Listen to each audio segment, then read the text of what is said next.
ಒಂದು ರನ್ಔಟ್ ಮ್ಯಾಚಿನ ಹಾಗೂ ಸೀರೀಸ್ನ ಸ್ಥಿತಿಗತಿಗಳನ್ನು ಪೂರ್ತಿ ಅಡಿಮೇಲು ಮಾಡಿ ಹಾಕಿತ್ತು. ನಮಸ್ಕಾರ ಎಲ್ಲರಿಗೆ, ಜನಾರ್ದನ್ ಸರ್ ಮಾತಾಡ್ತಾ ಇರೋದು. ಕುಶಲವೇ, ಕ್ಷೇಮವೇ, ಸೌಖ್ಯವೇ? Welcome back to Ganesh Karanth cricket talks YouTube channel. BGTಯ 4ನೇ ಟೆಸ್ಟ್, ಬಾರ್ಡರ್ ಗವಾಸ್ಕರ್ ಟ್ರೋಫಿಯ 4ನೇ test, boxing day test match ನಿನ್ನೆ ಪ್ರಾರಂಭ ಆಯಿತು. MCG ಮೆಲ್ಬರ್ನ್ ಕ್ರಿಕೆಟ್ ಗ್ರೌಂಡಲ್ಲಿ ಸ್ಟಾರ್ಟ್ ಆದದ್ದು. ಆ್ಯಂಡ್ ನಾನು ಹೇಳಿದ್ದೆ ಫಸ್ಟ್ ಡೇ ನಾನು ವೀಡಿಯೋ ಮಾಡೋದಿಲ್ಲ, ಯಾಕಂತಂದರೆ ಫಸ್ಟ್ ಡೇ ನಾನು ಅವೈಲೇಬಲ್ ಇಲ್ಲ. ಆ್ಯಂಡ್ 2ನೇ ದಿನದ ಆಟ ಮುಗಿದ ಮೇಲೆ ಡೇ 1 ಹಾಗೂ ಡೇ 2 ಎರಡರದ್ದು ಸೇರಿ ಒಂದು ವೀಡಿಯೋದಲ್ಲಿ ಮಾತಾಡ್ತೇನೆ ಅಂತ. ಡೇ 1 ಬಗ್ಗೆ ಮಾತಾಡೋದೇ ಬೇಡ ಅಂತ ಅಂದ್ಕೊಂಡಿದ್ದೆ, ಬಟ್ ಸುಮಾರು ಕಾಂಟ್ರವರ್ಸಿಯಲ್ ಆಗಿರೋದ್ರಿಂದಾಗಿ ಸುಮಾರು ಜನ ಹೇಳಿದರು ನೀವು ಇದ್ರ ಬಗ್ಗೆ ಒಂದು ಕವರ್ ಮಾಡಿ ಅಂತ. ಅದರಿಂದ ಹೇಳ್ತೇನೆ, ಟಾಸ್ ವಿನ್ ಆದರೂ ಆಸ್ಟ್ರೇಲಿಯಾ, ಬ್ಯಾಟಿಂಗ್ ಆಯ್ಕೆ ಮಾಡಿಕೊಂಡ್ರು. ಮ್ಯಾಕ್ಸ್ವಿನಿ ಬದಲು ಸ್ಯಾಮ್ ಕಾನ್ಸ್ಟಾಸ್ ಅವರಿಗೆ 19 ವರ್ಷದ ಒಬ್ಬ ಹುಡುಗನಿಗೆ ಕ್ಯಾಪ್ ಸಿಕ್ಕಿತ್ತು. ಆಸ್ಟ್ರೇಲಿಯಾ ಪರವಾಗಿ ಆಡಲಿಕ್ಕೆ ಓಪನಿಂಗ್ ಬಂದರು. ಓಪನಿಂಗ್ ಆ ಒಂದು 10 ಓವರಲ್ಲಿ ಮ್ಯಾಚಿನ ಪೂರ್ತಿ ಚಿತ್ರಣ ಫುಲ್ ಚೇಂಜ್ ಆಗಿ ಹೋಯಿತು. ಟೆಸ್ಟ್ ಕ್ರಿಕೆಟಲ್ಲಿ ಫಸ್ಟ್ 10 ಓವರಲ್ಲಿ ಆಸ್ಟ್ರೇಲಿಯಾ ಇದೆಂತ ಇದು ಇಂಗ್ಲೆಂಡ್ ಆಡ್ತಾ ಉಂಟಂತ ಅನಿಸಿತು. ಓ ಮೈ ಗಾಡ್. ಆ್ಯಂಡ್ ಬುಮ್ರಾ ಅವರು ಐ ಥಿಂಕ್ 3 ವರ್ಷದ ನಂತರ ಅವರು ಸಿಕ್ಸೇ ಹೊಡಿಸ್ಕೊಂಡಿರಲಿಲ್ಲ. ಈ ಒಂದು ಗ್ಯಾಪಲ್ಲಿ 3 ವರ್ಷದಲ್ಲಿ 6 ಹೊಡಿಸ್ಕೊಂಡಿರಲಿಲ್ಲ ಯಾವ ಇನ್ನಿಂಗ್ಸಲ್ಲಿ ಅವರ ಬೌಲಿಂಗಲ್ಲಿ. ಒಬ್ಬ ಡೆಬ್ಯೂಟೆಂಟ್ 19 ವರ್ಷದ ಸ್ಯಾಮ್ ಕಾನ್ಸ್ಟಾಸ್ ಅವರು ರ್ಯಾಂಪ್ ಶಾಟ್ ಅಂತ ಹೇಳ್ತಾರಲ್ಲ, ಈಗ ಹಿಂದೆ 6 ಹೊಡಿದು ಕೀಪರ್ ಮೇಲೆ, ಸ್ಲಿಪ್ ಕಾರ್ಡನ್ ಮೇಲೆಲ್ಲ 6. Shock literally. ಅವನು ಏನು ಫಸ್ಟ್ ಸ್ಪೆಲ್ ಏನಿದೆ, ಬುಮ್ರಾ ಅವರ ಫಸ್ಟ್ ಸ್ಪೆಲ್ಲಲ್ಲಿ ಅವ್ರು ಎಕ್ಸ್ಪೆಕ್ಟ್ ಕೂಡ ಮಾಡಿರಲಿಲ್ಲ. ಒಬ್ಬ ಡೆಬ್ಯೂಟೆಂಟ್ 19 ವರ್ಷದ ಹುಡುಗ, also world best bowler Bumrah, number 1 ಬೌಲರನ್ನು ಟಾರ್ಗೆಟ್ ಮಾಡ್ತಾರಂತ ಯಾರು ಕೂಡ ಎಕ್ಸ್ಪೆಕ್ಟ್ ಮಾಡಿರಲಿಲ್ಲ. ಕಮಿನ್ಸ್ ಅವ್ರು ಹೇಳಿದ್ರಂತೆ ಎಂಜಾಯ್ ಯುವರ್ ಗೇಮ್, ಅಗ್ರೆಸಿವ್ ಆಗಿ ಆಟಾಡೋ ಹಾಗೆ ಹೀಗೆ ಅಂತ. ಬಟ್ ಕಮಾನ್ ಯಾರು, ಸಿರಾಜ್ ಅಣ್ಣನನ್ನು, ಆಕಾಶ್ ದೀಪ್ ಅವ್ರನ್ನ ಏನೋ ಟಾರ್ಗೆಟ್ ಮಾಡ್ಬೋದು ಅಂತೆಲ್ಲ ಅಂದ್ಕೊಂಡಿದ್ರೆ ಕಮಿನ್ಸ್ ಕೂಡ ಎಕ್ಸ್ಪೆಕ್ಟ್ ಮಾಡಿರಲಿಲ್ಲ ಬುಮ್ರಾ ಅವ್ರನ್ನ ಇವ್ರನ್ನ ಟಾರ್ಗೆಟ್ ಮಾಡ್ತಾನೆ ಅಂತ. ಆ ಒಂದು ಫೇಸಲ್ಲಿ ಲಿಟ್ರಲಿ ಎಂತ ಆಗ್ತಾ ಉಂಟು ಮಾರೆ, ಈ ಥರ ಹೊಡಿತಿದ್ದಾನಲ್ಲ ಈ ಹುಡುಗ. ಮುಂದೆ ಒಂದು ದೊಡ್ಡ ಸ್ಟಾರ್ ಆಗುವಂತಹ ಎಲ್ಲ ಲಕ್ಷಣ ಉಂಟು. ಈಸ್ ವೆರಿ ಫಿಟ್, ಭಯಂಕರ ಫಾಸ್ಟ್, ಸೂಪರಾಗಿ ಓಡ್ತಾನೆ, ಶಾರ್ಟ್ ಸಿಲೆಕ್ಷನ್ ಕೂಡ ಉಂಟು. Confidence, next level confidence. 19 ವರ್ಷದ ಹುಡುಗನಿಗೆ ಈ ರೇಂಜಿಗೆ ಕಾನ್ಫಿಡೆನ್ಸ್, ಸೂಪರ್. ಆ ಒಂದು ಇನ್ಸಿಡೆಂಟ್ ಆಯಿತು. ಏನಂತಂದರೆ ಆಬ್ವಿಯಸ್ಲಿ ಟೀಮ್ ಇಂಡಿಯಾ ಎಕ್ಸ್ಪೆಕ್ಟ್ ಮಾಡಿರಲಿಲ್ಲ ಒಬ್ಬ ಡೆಬ್ಯೂಟೆಂಟ್ ಈ ಥರ ಹೊಡಿತಾನೆ. ಬುಮ್ರಾಗೆ ಈ ಥರ ಎಲ್ಲ 2 6 ಬುಮ್ರಾ ಅವರ ಓವರಲ್ಲಿ, ಮತ್ತು 1 6 ಸ್ಮಿತ್ ಅವ್ರು ಹೊಡೆದ್ರು, 1 ಸ್ಟಾರ್ಕ್ ಅವ್ರು ಹೊಡೆದ್ರು, ಅದು ಮತ್ತೆ ಮಾತಾಡ್ತಾನೆ. ಹೀಗೆಲ್ಲ ಆಗ್ತದೆ. ಒಂದು ಓವರಲ್ಲಿ 14 ರನ್ ಹೊಡೆದ್ರು ಬುಮ್ರಾ ಅವರ ಓವರಲ್ಲಿ, ಇನ್ನೊಂದು ಓವರಲ್ಲಿ 18 ರನ್ ಹೊಡೆದ್ರು. ಇದು ಎಂತ ಇದು, T20ಯಲ್ಲಿ ಸಹ ಇವರು ಹೀಗೆ ಹೊಡೆಸ್ಕೊಳ್ಳೋದಿಲ್ಲ ಬುಮ್ರಾ ಅವರು. ಈ ಥರ ಆದಾಗ ಆಬ್ವಿಯಸ್ಲಿ ಒಂದು ಕ್ಷಣಕ್ಕೆ ಗಾಬರಿ ಆದರು. ಆವಾಗೇನಾಯಿತು, ಕೊಹ್ಲಿ ಅವರು ಅನಗತ್ಯ ಜಗಳಕ್ಕೆ 19 ವರ್ಷದ ಹುಡುಗನ ಜೊತೆ. Kohli is the senior most player in terms of experience, senior most player. ಕೊಹ್ಲಿಗೆ ಇದು ಬೇಡವಾಗಿತ್ತು ಅನ್ನೋದು ನನ್ನ ಅಭಿಪ್ರಾಯ. ಕೆಲವರು ಹೇಳ್ಬೋದು ಅವು ಕಿಂಗ್ ಕೊಹ್ಲಿ, ಆಯ್ತು ಕಿಂಗ್ ಕೊಹ್ಲಿ ಎಲ್ಲ ಕರೆಕ್ಟ್, ಸುಮ್ಮನೆ ಅವರ ಪಾಡಿಗಿದ್ದಂಥ ಆಟಗಾರ. ಈಗ ಅವ್ರದ್ದೊಂದು ಏಕಾಗ್ರತೆ ಹಾಳು ಮಾಡಲಿಕ್ಕೆ ಆಯಿತು, ಹತ್ತಿರ ಬಂದು ಏನೋ ಮಾತಾಡೋದು, ಸಮಥಿಂಗ್ ಅಬ್ಯೂಸಿವ್ ಏನೇನೋ ಇರ್ತದಲ್ಲ, ಬಟ್ ಫಿಸಿಕಲ್ ಆಗಿ ಹೋಗಬಾರ್ದು. ಕೊಹ್ಲಿ ಅವರು ಬಂದರು, ಆ ಹುಡುಗನದು ಭುಜಕ್ಕೆ ಭುಜ ತಾಗಿಸಿದರು, ಮತ್ತು ನಾನು ಎಂತ ಮಾಡಲಿ, ನಾನು ನನ್ನ ಪಾಡಿಗೆ ಹೋಗ್ತಾ ಇದ್ದೆ ಅಂತ. ಇಟ್ ವಾಸ್ ಇಂಟೆನ್ಷನಲ್, ಬೈ ಮಿಸ್ಟೇಕಾಗಿ ಆಗಿದ್ದಲ್ಲ. ಕೊಹ್ಲಿಯೇ ಕೆಣಕಿಕೊಂಡು ಹೋಗಿದ್ದು, ಅದಕ್ಕೆ ಅವನು ಸಹ ವಾಪಸ್ ಕೊಟ್ಟ. ಅಲ್ಲಿಗೆ ಬಿಟ್ಟು ಹಾಕಿದ್ದಾರೆ. ಅದನ್ನೇನು ದೊಡ್ಡ ಅದು ಕ್ಯಾರಿ ಮಾಡಲಿಲ್ಲ, ಆನ್ ಫೀಲ್ಡ್ ಇರ್ತದೆ ಅಂತ. ಬಟ್ ತಪ್ಪೇ. ಕೆಲವರೆಲ್ಲ ಆರ್ಗ್ಯೂ ಮಾಡಿದರು, ಪಾಂಟಿಂಗ್ ಸಹ ಹಾಗೆ ಮಾಡಿದರು. ಆವಾಗ ಎಂತ ಹೇಳಿಲ್ಲ. ಈಗ ನಾ ಕ್ಲಿಪ್ಪಿಂಗ್ ಮತ್ತೆ ಪುನಃ ನೋಡಿದ್ದೇನೆ. ಹರ್ಭಜನ್ ಬಾಲ್ ಹಾಕಿದಾಗ ಪಾಂಟಿಂಗ್ ಅವರು ಔಟ್ ಆದರು, ಹರ್ಭಜನ್ ಸೆಂಡ್ ಆಫ್ ಕೊಟ್ಟರು, ಹೋಗ ಅಂತ. ಆಗ ಪಾಂಟಿಂಗ್ ಹೀಗೆ ಹೊಡಲಿಕ್ಕೂ ಸುಮ್ಮನೆ ಆದರು. ಅವರೇನು ಮತ್ತೆ ಫಿಸಿಕಲಿ ಟಚ್ ಮಾಡೋದು ಎಂತ ಸಹ ಆಗಿರಲಿಲ್ಲ. ಸೊ ಅದರ ಜೊತೆ ಕಂಪೇರ್ ಮಾಡಲಿಕ್ಕೆ ಆಗೋದಿಲ್ಲ. ನನ್ನ ಒಂದು ಪಾಯಿಂಟ್ ಆಫ್ ವ್ಯೂ ಏನಂತಂದರೆ, ಸೀನಿಯರ್ ಮೋಸ್ಟ್ ಪ್ಲೇಯರ್ಗೆ ಆಯಿತು ಜಗಳನೇ ಆಡಬೇಕಾ, ಸ್ಮಿತ್ ಅವರ ಜೊತೆ ಆಡಬೇಕು. Okay, you are a legend, already ನೀವೆಲ್ಲ ಪ್ರೂವ್ ಮಾಡಿ ಆಗಿದೆ ಟೆಸ್ಟ್ ಕ್ರಿಕೆಟಲ್ಲಿ ಅಲ್ವಾ. ಇದು ಕೊಹ್ಲಿ ಅವ್ರು ಪ್ರೂವ್ ಮಾಡಿ ಆಗಿದೆ. ಸ್ಮಿತ್ ಅವ್ರ ಜೊತೆ ಬೇಕಾದ್ರೆ ಕಾದಾಟಕ್ಕೆ ನಿಲ್ಲಿ. ಒಬ್ಬ ಹುಡುಗನ ಜೊತೆ ನೀವು ಇಳಿಬೇಕಾ? ಅಷ್ಟು ಅಂದರೆ ಅಗತ್ಯ ಇರಲಿಲ್ಲ. ಆ್ಯಂಡ್ ಕೊಹ್ಲಿ ಅವ್ರು ಸಹ ಅಂದ್ಕೊಳ್ತಾರಂತ ಬೇಡವಾಗಿತ್ತು ಅಂತ. 20% ಅವರಿಗೆ ಮ್ಯಾಚ್ ಫೀದು ಕಟ್ ಮಾಡಿದರು, ಅಂದರೆ ಫೈನ್ ಹಾಕಿದರು. ಆ್ಯಂಡ್ 1 ಪಾಯಿಂಟ್ ಡಿಮೆರಿಟ್ ಮಾಡಿದ್ದಾರೆ. ಒಂದು ಪ್ಲೇಯರ್ಗೆ ಪಾಯಿಂಟ್ಸ್ ಅಂತ ಇರ್ತದೆ, ಎಷ್ಟು ಪಾಯಿಂಟ್ ಅಂತ ನಂಗೆ ಗೊತ್ತಿಲ್ಲ. ಅಷ್ಟು ಪಾಯಿಂಟ್ ಅವರಿಗೆ ಏನಾದ್ರು ಕಟ್ ಆದರೆ 1 ವರ್ಷದಲ್ಲಿ ಅವರನ್ನು ಮ್ಯಾಚಿಂದ ಬ್ಯಾನ್ ಮಾಡ್ತಾರೆ. ಸೊ ಲೆವೆಲ್ 1 ಅಫೆನ್ಸ್ ಅಂತ ಹೇಳಿಕೊಂಡು 1 ಪಾಯಿಂಟ್ ಡಿಮೆರಿಟ್ ಮಾಡಿದ್ದಾರೆ. ಇದು ಕೊಹ್ಲಿಯ ವರ್ಚಸ್ಸಿಗೆ ಅಗತ್ಯವಿರದ ಒಂದು ಕಾಂಟ್ರವರ್ಸಿ. ಆ್ಯಂಡ್ ಇನ್ನೊಂದು, ಪರ್ಸ್ನಲ್ ಫಾರ್ಮ್ ಹೇಳಿಕೊಳ್ಳುವಂತಹ ಫಾರ್ಮ್ ಇಲ್ಲದಿರುವಾಗ ಈ ಕಾಂಟ್ರವರ್ಸಿ ಬೇಡ ಅಂತ. ಈಗ ಎಲ್ಲರೂ ಭಯಂಕರ ಪ್ರಚಂಡ ಫಾರ್ಮಲ್ಲಿ ಇದ್ದಾರೆ, ಎಲ್ಲ ಮ್ಯಾಚಲ್ಲಿ 50-100 ಹೊಡಿತಿದ್ದಾರೆ ಅಂತಂದರೆ ಆವಾಗ ನಾನು ಮಾಡಿದ್ದೆ ಕರೆಕ್ಟ್ ಅನ್ನುವಂಥ ಒಂದು ಧೋರಣೆ ಆದರೂ ಇರ್ತದೆ. ಬಟ್ ಪರ್ಸ್ನಲ್ ಫಾರ್ಮ್ ಹೀಗೆ ಇರುವಾಗ ಆ್ಯಂಡ್ ಸುಮಾರು ಜನ ನೀವು ರಿಟೈರ್ಮೆಂಟ್ ತೊಗೊಂಡ್ರೆ ಒಳ್ಳೆಯದು, ಹಿಸ್ ಟೈಮ್ ಇಸ್ ಓವರ್ ಅಂತೆಲ್ಲ ಹೇಳ್ತಿರುವಾಗ ಇದು ಬೇಡ ಇತ್ತು ಅನ್ನೋದು ಒಂದು ಅನಿಸಿಕೆ. ಅದಾದಮೇಲೆ 60 ರನ್ ಹೊಡೆದು ಔಟ್ ಆದರೂ ಆ ಹುಡುಗ 65 ಬಾಲಿಗೆ 60 ರನ್ನು. ಅದಾದಮೇಲೆ ಲಬುಷಾನೆ ಮತ್ತು ಖವಾಜ ಸೇರಿಕೊಂಡ್ರು. ಖವಾಜ ಅವರು 57 ರನ್ ಹೊಡೆದ್ರು. ಲಬುಷಾನ್ ಮತ್ತು ಸ್ಮಿತ್ ಲಾಸ್ಟ್ ಮ್ಯಾಚಿನ ಶತಕವೀರ ಸ್ಮಿತ್ ಒಂದು 200 ಮೇಲೆ ಹೋಗ್ತಾ ಉಂಟು ಸ್ಕೋರು, 2 ವಿಕೆಟ್ ಆಗಿದೆ. ಇದು ಪೂರ್ತಿ ಲಗಾಡಿ ಹೋಯ್ತು ಅಂತ ಹೇಳುವಾಗ ಮತ್ತೆ ಪುನಃ ನಮ್ಗೆ ಆ ಬ್ರೇಕ್ ಥ್ರೂ ಮಾಡಲಿಕ್ಕೆ ಬೇಕಾದಂತಹ ಆಟಗಾರ ಒಂದು ವಿಕೆಟ್ ಸಿಕ್ಕಿತ್ತು ಲಬುಷಾನೆ ಅವ್ರದ್ದು. ಆವಾಗ ಬಂದ ಆಟಗಾರ ಯಾರು? 3 ವಿಕೆಟ್ ಹೋದ್ಮೇಲೆ ಆ್ಯಕ್ಚುಲಿ ಆಸ್ಟ್ರೇಲಿಯಾದ ಆಟ ಸ್ಟಾರ್ಟ್ ಆಗ್ತಾ ಇತ್ತು. ಇಷ್ಟು ಫಸ್ಟು 3 ಮ್ಯಾಚಲ್ಲಿ 3 ವಿಕೆಟ್ ಹೇಗೋ ಬೇಗ ತೆಗಿತಿದ್ರು ಭಾರತ. 3ನೇ ವಿಕೆಟ್ ಬೀಳುವಾಗಲೇ 200 ರನ್ ದಾಟಿ ಆಗಿದೆ. ಬಂದಂಥ ಆಟಗಾರ ಸತತ 200 ರನ್ಗಳಂತ ಹೊಡೆದಿರುವಂಥ ಆಟಗಾರ ಹೆಡ್. ನಾನು ತಮ್ನೇಲ್ ಬಂತಲ್ಲ, ತಮ್ನೇಲಲ್ಲಿ ಏನು ಹೇಳಿದ್ದೆ, ಕೊಹ್ಲಿ ಮತ್ತು ಪ್ರಿವ್ಯೂ ತಮ್ನೇಲಿದು, ಕೊಹ್ಲಿ ಮತ್ತು ರೋಹಿತ್ ಶರ್ಮಾ ಅವರು ಕ್ಲಿಕ್ ಆಗಬೇಕು, ಬುಮ್ರಾ ಅವರಿಗೆ ಸಾಥ್ ಕೊಡಬೇಕು. ಬುಮ್ರಾ ಅವರಿಗೆ ಬೇರೆಯವರೇನು ಅಂಥದ್ದೇನು ಸಾಥ್ ಕೊಡಲಿಲ್ಲ. ಹೆಡ್ ವಿಕೆಟ್ ಬೇಗ ತೆಗಿಬೇಕು. ನನ್ನ ಮಾತುಗಳನ್ನು ಭಾರಿ ಸೀರಿಯಸ್ ಆಗಿ ತಗೊಂಡಂತ ಕಾಣ್ತದೆ ಟೀಮ್ ಇಂಡಿಯಾ ಅವರು. ಹೆಡ್ ಡಕ್, ಓ ಮೈ ಗಾಡ್, ಡಕ್ ಔಟ್ ಅಂತ. ಹಾಗಾದರೆ ಆಸ್ಟ್ರೇಲಿಯಾ ಚಿಕ್ಕ ಮತ್ತು ಕಾಲ್ಔಟ್ ಆಗಿರ್ಬೋದು. ಹಾಗೆ ಆಗಲಿಲ್ಲ. 474 ರನ್ ಹೊಡೆದಿದ್ದಾರೆ. ಹೆಡ್ ಅವ್ರದ್ದು ಕಾಂಟ್ರಿಬ್ಯೂಷನ್ ಇಲ್ಲದೆ 474 ರನ್. ಡಕ್ ಔಟ್ ಆದರು. ಒಳ್ಳೆ ಬಾಲ್ ಬುಮ್ರಾ ಅವರಿಂದ, in swinger, but it was more of ಒಂದು ಮಿಸ್ ಜಡ್ಜ್ಮೆಂಟ್ ಅಂತ ಹೇಳ್ಬೋದು. ಹೆಡ್ ಅವರು ಎಕ್ಸ್ಪೆಕ್ಟ್ ಮಾಡಿರಲ್ಲ ಅಷ್ಟು ಒಳಗೆ ಬರ್ತದೆ ಅಂತ, ಆ್ಯಂಡ್ ಅದು ಬೌನ್ಸ್ ಆಗ್ತದೆ, ವಿಕೆಟ್ ಮೇಲೆ ಹೋಗ್ತದೆ ಅಂತ ಅಂದ್ಕೊಂಡಿದ್ರು. ಆ ಸ್ಟಂಪಿಗೆ ತಾಗಿತ್ತು, ಡಕ್ ಔಟ್ ಆದರು. ಬುಮ್ರಾ ಅವ್ರು ಹೀಗೆ ಮಾಡೋದು ಸಿಂಪಲ್ ಆಸ್ ದ್ಯಾಟ್ ಅಂತ. ಅದಾದಮೇಲೆ ಆಟ ಡಗಡಗಡಗ ಅಂತ 3 ವಿಕೆಟ್ ಹೋಯಿತು. ಏನು ಪೂರ್ತಿ ಮೇಲುಗೈ ಭಾರತ ಸಾಧಿಸಿತ್ತು. 299ಕ್ಕೆ 6 ವಿಕೆಟ್ ಹೋಗಿತ್ತು.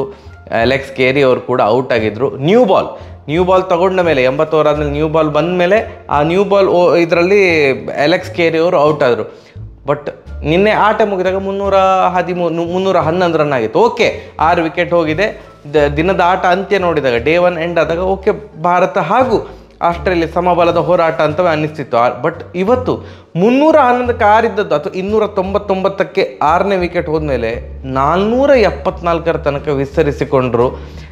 ಈಗ ನಾವು ಹೆಡ್ ಬಗ್ಗೆ ಮಾತ್ರ ಥಿಂಕ್ ಮಾಡ್ತಿದ್ದದ್ದು. ಸ್ಮಿತ್ ಈ ರೇಂಜಿಗೆ ನಮಗೆ ಕಾಟ ಕೊಡ್ತಾರೆ ಅಂತ ಗೊತ್ತಿರಲ್ಲ. 140 ರನ್ ಸ್ಮಿತ್ ಹೊಡೆದದ್ದು. He's back.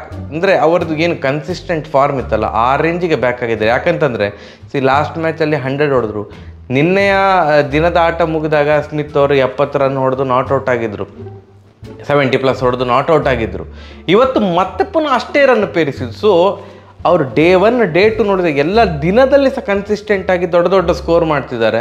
140 ರನ್ ಹೊಡೆದ್ರು. ಅವರ ಕ್ಯಾಪ್ಟನ್ ಪ್ಯಾಟ್ ಕಮಿನ್ಸ್ ಅವರು 49 ರನ್ ಹೊಡೆದ್ರು. ಸೊ ಅವರಿದೇ ಒಂದು 122 ರನ್ ಪಾರ್ಟ್ನರ್ಶಿಪ್ ಬಂತು. ಸೊ ಯಾರು ಎಕ್ಸ್ಪೆಕ್ಟ್ ಮಾಡಿರಲ್ಲ 112 ರನ್ ಪಾರ್ಟ್ನರ್ಶಿಪ್ ಅಂತ ಅಂದ್ಕೊಳ್ತೇನೆ. ಯಾರು ಎಕ್ಸ್ಪೆಕ್ಟೇ ಮಾಡಿರಲ್ಲ ಮಾರೆ 7ನೇ ವಿಕೆಟ್ಗೆ ಇವರು ಸೇರಿಕೊಂಡು ಈ ರೇಂಜಿಗೆ ರುಬ್ಬುತ್ತಾರೆ ಅಂತ. ರನ್ ರೇಟ್ 5ರ ಹತ್ತಿರ ಬರ್ತಾ ಉಂಟು. ಅಲ್ಲಿ ಮಾರೆ ಸಿರಾಜ್ ಅಣ್ಣ, I don't know what is ಈ ಡೂಯಿಂಗ್. ಟೆಸ್ಟ್ ಕ್ರಿಕೆಟಲ್ಲಿ ಎಂತ ಮಾರೆ 5.3 ರನ್ ರೇಟಲ್ಲಿ ರನ್ ಬಿಟ್ಟು ಕೊಟ್ಟಿದ್ದಾರೆ.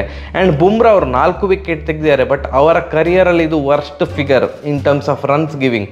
99 ರನ್ನಲ್ಲಿ ಅವ್ರು ಬಿಟ್ಟು ಕೊಟ್ಟಿಲ್ಲ ಯಾವ ಇನ್ನಿಂಗ್ಸಲ್ಲಿ ಸಹ. 99 ರನ್ಗೆ 4 ವಿಕೆಟ್ ತೆಗೆದ್ರು. ಜಡೇಜಾ ಅವರೊಂದು 3 ವಿಕೆಟ್ ತೆಗೆದ್ರು. ಬಟ್ ಸಿರಾಜ್ ತುಂಬ ಡಿಸಪಾಯಿಂಟ್ ಆಯಿತು. ಕೊನೆಗೆ 474 ತನಕ ವಿಸ್ತರಿಸಿಕೊಂಡ್ರು. ಓಕೆ, ಭಾರತ ಹೋರಾಟ ಮಾಡ್ತದೆ ಅಂತ ಅಂದ್ಕೊಂಡದ್ದು. ಎಸ್, ಗಿಲ್ ಅವ್ರನ್ನ ರಿಮೂವ್ ಮಾಡಿದರು. ಅಶ್ವಿನ್ ಜಾಗಕ್ಕೆ ಇವರನ್ನು ಅಂದರೆ 2 ಸ್ಪಿನ್ನರನ್ನು ಹಾಕ್ಕೊಂಡಿರೋದ್ರಿಂದಾಗಿ ಸುಂದರ್ ಅವ್ರನ್ನ ಹಾಕ್ಕೊಂಡ್ರು. ನಿತೀಶ್ ರೆಡ್ಡಿ ಬದಲು ಸುಂದರ್ ಅವ್ರನ್ನ ಹಾಕ್ಕೊಳ್ತಾರೆ ಅಂತೆಲ್ಲ ಗುಮಾನಿ ಇತ್ತು. ಬಟ್ ಗಿಲ್ ಅವರನ್ನು ತೆಗೆದು ನಿತೀಶ್ ರೆಡ್ಡಿ ಅವರು ಚೆನ್ನಾಗಿ ಆಡಿರೋದ್ರಿಂದ ನಿತೀಶ್ ರೆಡ್ಡಿಗೆ ಅವರ ಸ್ಥಾನವನ್ನು ಅವ್ರಿಗೆ ವಾಪಸ್ ಅದೇ ಕೊಟ್ಟು ಗಿಲ್ಲನ್ನು ತೆಗೆದು ಸುಂದರ್ ಅವ್ರನ್ನ ಹಾಕ್ಕೊಂಡಿದ್ರು. ಸೊ ಗಿಲ್ ಇಲ್ಲ. ಆ್ಯಂಡ್ ಬ್ಯಾಟಿಂಗಲ್ಲಿ ಬದಲಾವಣೆ, ಮತ್ತೆ ಪುನಃ ಓಪನರ್ ಆಗಿ ಬರ್ತೇನೆ ಅಂತ ರೋಹಿತ್ ಶರ್ಮಾ ಅವರು ಹೇಳಿದರು. So 1 down Rahul. ಸರಿ ಆಯ್ತು, ಎಂತ ಮಾಡೋದು, ಸರಿ. ಬಟ್ ಕಿತ್ತು ದಬಾಕಬೇಕಲ್ಲ. ಎಗೈನ್ ರೋಹಿತ್ ಶರ್ಮಾ ಅವರು ಸಿಂಗಲ್ ಡಿಜಿಟಿಗೆ ಔಟು. ಆ್ಯಂಡ್ ಇವತ್ತು ಔಟ್ ಆದದ್ದು ನೋಡಿ ನನಗೆ ಅಂದರೆ ಹೀಗೂ ಔಟ್ ಆಗ್ತಾರೆ ಅಂತ. ಈಗ 2 ಥರ ಉಂಟು. ಕೊಹ್ಲಿ ಅವರು ಹೀಗೆ ಔಟ್ ಆಗ್ತಾರೆ ಅಂತ ನಮಗೆ ಗೊತ್ತಾಗಿದೆ. ಎಲ್ಲಿ 6 stump, 5th stump, 7th stump, 8th stump ಇಲ್ಲಿ ಹಾಕಿದರೆ ಅವರು ಕೆಣಕ್ಲಿಕ್ಕೆ ಹೋಗಿ ಔಟ್ ಆಗ್ತಾರೆ, ಹೀಗೇ ಔಟ್ ಆಗ್ತಾರೆ ಅಂತ. ಆ್ಯಂಡ್ ರೋಹಿತ್ ಶರ್ಮಾ ಅವ್ರದ್ದು ಜಸ್ಟ್ ಡಿಫ್ರೆಂಟ್, ಹೀಗೂ ಔಟ್ ಆಗ್ತಾರ ಅಂತ. ಎಂತ ಒಂದು ಕಾಲು ಹೀಗೆ ಮೇಲೆ ಹೋಗಿದೆ ಅಂದರೆ ಅದನ್ನು ಆ ಶಾರ್ಟನ್ನು ಡಿಸ್ಕ್ರೈಬ್ ಮಾಡಲಿಕ್ಕೆ ಆಗೋದಿಲ್ಲ. ಅದು ಎಂತ ಯಾವ ನಮ್ಮದು ಶಾರ್ಟ್ ಅಂತ ಸಿಂಗಲ್ ಡಿಜಿಟಿಗೆ ಔಟ್ ಆಗೋದು ತುಂಬ ಬೇಜಾರಾಯ್ತಪ್ಪ. ಅಂದರೆ ಕರಿಯರ್ ಮುಗಿತಾ ಬರ್ತಾ ಉಂಟು ರೋಹಿತ್ ಶರ್ಮಾ ಅವ್ರದ್ದು. ಅಟ್ಲೀಸ್ಟ್ ಒಂದು ದೊಡ್ಡ ಮಟ್ಟದ ಒಂದು ಪೀಕ್ ತಗೊಂಡು ಟಕ್ ಅಂತ ಪೀಕಲ್ಲಿದ್ದೇನೆ, ನಾನು ರಿಟೈರ್ಮೆಂಟ್ ತೊಗೊಳ್ತಿದ್ದೇನೆ ಅಂತ ಹೇಳ್ಬೋದು. BCCIಗೆ ರಿಮೂವ್ ಮಾಡುವಂಥ ಸ್ಥಿತಿಗೆ ಅವರು ಬರೋದಿರಲಿ ಅನ್ನೋದು ನಮ್ಮದು ಒಂದು ಆಶಯ. ಅವರು ಔಟ್ ಆದಮೇಲೆ ಮತ್ತೆ ತಂಡವನ್ನು ಅಂದರೆ ಆ ಬ್ಯಾಟಿಂಗಿಗೆ ಬರಬೇಕಲ್ಲ, ಬಂದರು. ರಾಹುಲ್ ಅವರು ಬಂದರು. ನನಗೆ ಓಪನಿಂಗ್ ಆದರೂ ಒಂದೇ, ಒನ್ ಡೌನ್ ಆದರೂ ಒಂದೇ, ಬೇಗ ವಿಕೆಟ್ ಅಂತೂ ಬೀಳ್ತದೆ, ಬಂದೆ ನಾನು ಅಂತ ಹೇಳ್ಕೊಂಡು ಬಂದರು. ಭಾರಿ ಚೆಂದ ಮಾಡಿ ಆಡಿದರು. ಯಾರು ಜೈಸ್ವಾಲ್ ಮತ್ತು ರಾಹುಲ್ ಅವರು ಸೇರಿಕೊಂಡು ಚೆಂದ ಮಾಡಿ ಆಡ್ತಿದ್ರು. ರಾಹುಲ್ ಅವರು ಔಟ್ ಆದ ಬಾಲ್ ಕಮಿನ್ಸ್ ಅವರ ಬೌಲಿಂಗಲ್ಲಿ ರಾಹುಲ್ ಅವರ ಬದಲಿಗೆ ಯಾವ ಪ್ಲೇಯರ್ ಇದ್ದರೂ ಬೋಲ್ಡ್ ಆಗ್ತಿದ್ರು, ಇನ್ಕ್ಲೂಡಿಂಗ್ ಕೊಹ್ಲಿ ಅವರು, ಹೂವರ್ ಇಟ್ ಈಸ್ ಆಯಿತಾ. ಸೂಪರ್ ಬೌಲಿಂಗ್ ಕಮಿನ್ಸ್ ಅವರು ಹಾಕಿದಂಥ ಬಾಲ್ ಅಮ್ಮ ದೇವ ಜಫಾ ಸೂಪರ್ ಸಖತ್ತಾಗಿತ್ತು. ಅದು ಏನು ಪಿಚ್ಚಾಗಿ ಲಿಟ್ರಲಿ ಹೀಗೆ ಔಟ್ ಸ್ವಿಂಗ್ ಆಗಿ ಡಮಾರ್ ಅಂತ ವಿಕೆಟಿಗೆ ತಾಗಿತ್ತು. ಅದು ಏನು ಮಾಡಲಿಕ್ಕಾಗಲಿಲ್ಲ, ರಾಹುಲ್ ಅವ್ರಿಗೆ ಏನು ಮಾಡಲಿಕ್ಕಾಗಲಿಲ್ಲ, ಬೋಲ್ಡ್ ಆದರು. ಅದಾದಮೇಲೆ ಸಿಕ್ಕಾಪಟ್ಟೆ ಅಂಡರ್ ಪ್ರೆಷರಲ್ಲಿದ್ದಂತಹ ಆಟಗಾರ ನಮ್ಮ ಕೊಹ್ಲಿ ಅವರು ಹಾಗೂ ಜೈಸ್ವಾಲ್. 51ಕ್ಕೆ 2 ವಿಕೆಟ್ ಹೋಗಿದೆ, 51ಕ್ಕೆ 52ಕ್ಕೆ 2 ವಿಕೆಟ್ ಹೋಯಿತು. 3ನೇ ವಿಕೆಟಿಗೆ ಸೂಪರ್ 101 ರನ್ ಪಾರ್ಟ್ನರ್ಶಿಪ್. ನಾ ತಮ್ಮನೇಲೆಲ್ಲ ಅಂದ್ಕೊಂಡಿದ್ದೆ ಸಮಬಲದ ಹೋರಾಟ ಈ ಥರ ಎಲ್ಲ ಬರೆಯುವ ಅಂತ. ಆ್ಯಂಡ್ ಇದು ಏನು ಜೈಸ್ವಾಲ್ ಅವರು 82 ರನ್ ಸಿಕ್ಕಾಪಟ್ಟೆ ಅಗ್ರೆಸಿವ್ ಆಗಿ ಆಟ ಆಡ್ತಾಯಿದ್ರು. ಆ್ಯಂಡ್ ಭಾರಿ ಖುಷಿಯಾದದ್ದು ಏನಂತಂದರೆ ನನಗೆ ಫ್ರಮ್ ದ ಬಾಲ್ 1 ಕೊಹ್ಲಿ ಅವರು ಡಿಸೈಡ್ ಆಗಿದ್ರು ಔಟ್ಸೈಡ್ ಆಫ್ ಇದ್ರೆ ನಾವು ಮುಟ್ಲಿಕ್ಕೆ ಹೋಗೋದಿಲ್ಲ ಅಂತ. ಫೋಟೋ ಅಂತ ಶಾಕ್, ಕೊಹ್ಲಿ ಈ ಬಾಲ್ ಮುಟ್ಟಿಲ್ವ, ಓ ಮೈ ಗಾಡ್ ಅಂತ. ಓವರ್ ಪಿಚ್ ಹಾಕಿದಂಥ ಬಾಲನ್ನು ಕವರ್ ಡ್ರೈವಲ್ಲಿ 4 ಹೊಡೆದಿದ್ದಾರೆ. ಯಾಕಂತಂದರೆ ಓವರ್ ಪಿಚ್ ಹಾಕಿದಾಗ ಅದೇನು ಮತ್ತೆ ಸ್ವಿಂಗ್ ಆಗೋದಿಲ್ಲ, ಅಂದರೆ ಲೆಂತ್ ಬಾಲ್ ಅಲ್ಲ, ಆಲ್ಮೋಸ್ಟ್ ಲೈಕ್ ಫುಲ್ಲರ್ ಲೆಂತ್ ಡೆಲಿವರಿನ ಅವರು ಒಂದು ಸಖತ್ತಾಗಿ ಕವರ್ ಡ್ರೈವ್ ಹೊಡೆದ್ರು ಕಮಿನ್ಸ್ ಅವರ ಬೌಲಿಂಗಲ್ಲಿ ಅಂತ ಅಂದ್ಕೊಳ್ತೇನೆ. That was very beautiful. But good length delivery outside ಆಫನ್ನು ಅವರು ಕೆಣಕ್ಲಿಕ್ಕೆ ಹೋಗ್ತಾ ಇರಲಿಲ್ಲ. 36 ರನ್ ಹೊಡೆದಿದ್ರು, ಭಾರಿ ಚೆಂದ ಮಾಡಿ ಒಳ್ಳೆ ಪಾರ್ಟ್ನರ್ಶಿಪ್ ಹೋಗ್ತಾ ಇತ್ತು, ಸಮಬಲದ ಹೋರಾಟ ಬರ್ತಾ ಇತ್ತು. ಆ್ಯಂಡ್ ಇನ್ನೇನು ದಿನದ ಆಟ ಅಂತ್ಯ ಆಗ್ತದೆ ಅಂತ ಹೇಳುವಾಗ ಜೈಸ್ವಾಲ್ ಅವರು ಸ್ಟ್ರೈಕರ್ ಎಂಡಲ್ಲಿ ಬಾಲ್ನ ಟಚ್ ಮಾಡಿ, ಐ ಥಿಂಕ್ ಇಟ್ ವಾಸ್ ಮಿಡಾನ್ಗೆ ಟಚ್ ಮಾಡಿ ಜೈಸ್ವಾಲ್ ಇದೆ ಕಾಲ್, ರನ್ ಅಂತ ಹೇಳಿದ್ದಾರೆ. ಯೂಶ್ವಲಿ ಕ್ರಿಕೆಟಲ್ಲಿ ಏನಂತಂದರೆ ಸ್ಟ್ರೈಕರ್ ಎಂಡಲ್ಲಿ ರನ್ ಅಂತ ಹೇಳಿದರೆ ಓಡಬೇಕು, ನಾನ್ ಸ್ಟ್ರೈಕರ್ ಎಂಡಲ್ಲಿ ಇದ್ದವನು ಓಡಬೇಕು, ಬಾಲನ್ನು ನೋಡ್ತಾ ಕೂತ್ಕೊಳ್ಬಾರ್ದು. ಬಟ್ ಕೊಹ್ಲಿ ಶಾಕಿಂಗ್ಲಿ ಅವ್ರು ಬಾಲ್ ನೋಡ್ತಾ ನಿಂತರು, ಅವ್ರಿಗೆ ಗೊತ್ತೇ ಆಗಿಲ್ಲ ಜೈಸ್ವಾಲ್ ಅವ್ರ ಹತ್ರ ಬಂದಿದ್ದಾನೆ ಅಂತ. ಆ ಕಡೆಯಿಂದ ಮಿಡಾನಿಂದ ಕೀಪರಿಗೆ ಥ್ರೋ ಹೋಯಿತು. ಆ್ಯಕ್ಚುಲಿ ಸ್ಟಂಪಿಗೆ ಥ್ರೋ ಮಾಡಿದರು, ಅದು ತಾಗಲಿಲ್ಲ. ಕೀಪರ್ ಕಲೆಕ್ಟ್ ಮಾಡಿ ಮತ್ತೆ ಪುನಃ ಬಂದು ರನ್ಔಟ್ ಮಾಡಿದರು. ಆ ಡಿಸಾಸ್ಟರ್ ರನ್ಔಟ್ 82 ರನ್ನಿಗೆ ಜೈಸ್ವಾಲ್ ಅವರು ಔಟ್ ಆದರು. He was so disappointed. ಜೈಸ್ವಾಲಿಗೆ ಸಿಕ್ಕಾಪಟ್ಟೆ ಬೇಜಾರಾಗಿತ್ತು, ಅದು ಎಂಥ ಮಾರಸ್ ಅಂತ ಅಂದ್ಕೊಂಡು. ಬಟ್ ಆ ರನ್ಔಟಿಂದ ದೊಡ್ಡ ಹೊಡೆತ ಎಂತ ಒಂದು ತಂಡಕ್ಕೆ, ಹೌದು, ಇನ್ನೊಂದು ಕೊಹ್ಲಿ ಆ ಒಂದು ಕಾನ್ಸಂಟ್ರೇಷನ್ ಇತ್ತಲ್ಲ, ಅದು ಲಿಟ್ರಲಿ ಆಚೀಚ ಅಂದರೆ ನನ್ನ ಕಡೆಯಿಂದ ರನ್ಔಟ್ ಆದ ಮಾರೆ ಹಾಗೀಗೆ ಅಂತ ಆ ಒಂದು ಮೈಂಡ್ ಸೆಟ್ಟಲ್ಲಿ ಅವರೆಂತ ಅದು ದಟ್ ಆ ಒಂದು ಔಟ್ಸೈಡ್ ಆಫನ್ನು ಕೆಣಕುವ ಕೊಹ್ಲಿ. ಅದು ಅಲ್ಲಿಯ ತನಕ ಭಯಂಕರ ಕಾನ್ಸಂಟ್ರೇಷನಲ್ಲಿ ಇದ್ದಂಥ ಆಟಗಾರ ಮತ್ತೆ ಪುನಃ 5th or 6th ಸ್ಟಂಪ್ ಬಾಲನ್ನು ಬೋಲಾಂಡ್ ಅವರು ಹಾಕಿದಂಥ ಬಾಲನ್ನು ಸುಮ್ಮನೆ ಪೋಕ್ ಮಾಡಲಿಕ್ಕೆ ಹೋಗಿ ಕೀಪರಿಗೆ ಕ್ಯಾಚ್ ಕೊಟ್ಟು ಔಟ್ ಆದರು. ನೈಟ್ ವಾಚ್ಮನ್ ಆಕಾಶ್ ದೀಪ್ ಅವರು ಡಕ್ಔಟ್ ಆದರು. ಲಾಸ್ಟ್ ಟೆಸ್ಟ್ ಮ್ಯಾಚ್ನ ಹೀರೋಯಿಕ್ ಇನ್ನಿಂಗ್ಸ್ ಎಲ್ಲ ಬರಲಿಲ್ಲ, ಅವರು ಡಕ್ಔಟ್ ಆದರು. ಆಲ್ ಆಫ್ ಅ ಸಡನ್ 152ಕ್ಕೆ 2 ವಿಕೆಟ್ಗಳನ್ನು ಕಳೆದುಕೊಂಡಿದ್ದಂಥ ಭಾರತ ಈಗ 164ಕ್ಕೆ 5 ವಿಕೆಟ್, 2 ವಿಕೆಟಲ್ಲಿ 5 ವಿಕೆಟಲ್ಲಿ. ಅವರು 474 ರನ್ ಹೊಡೆದದ್ದು, ನಾವು 164 ರನ್, ಈಗ 5 ವಿಕೆಟ್ ಬಿದ್ದೋಗಿದೆ. ಇನ್ನೂ ಸಹ 310 ರನ್ಗಳಿಂದ ನಾವು ಹಿಂದೆ ಇದ್ದೇವೆ. ಆ್ಯಂಡ್ ಭಾರತ ಅಟ್ಲೀಸ್ಟ್ 275 ಹೊಡಿಬೇಕು, 111 ರನ್ ಇನ್ನು ಹೊಡಿಲೇಬೇಕು ಮಿನಿಮಮ್. ಫಾಲೋ ಆನನ್ನು ಅವಾಯ್ಡ್ ಮಾಡಬೇಕಂತಿದ್ರೆ. ಬಟ್ ಈ ಮ್ಯಾಚಲ್ಲಿ ರಿಸಲ್ಟ್ ಖಂಡಿತ ಬರ್ತದೆ, ಯಾಕಂತಂದರೆ 2 ದಿನದಲ್ಲಿ ಸಹ ರನ್ ತುಂಬ ಹರಿದು ಬಂದಿದೆ, ಕ್ವಿಕ್ಕಾಗಿ ಹರಿದು ಬಂದಿದೆ.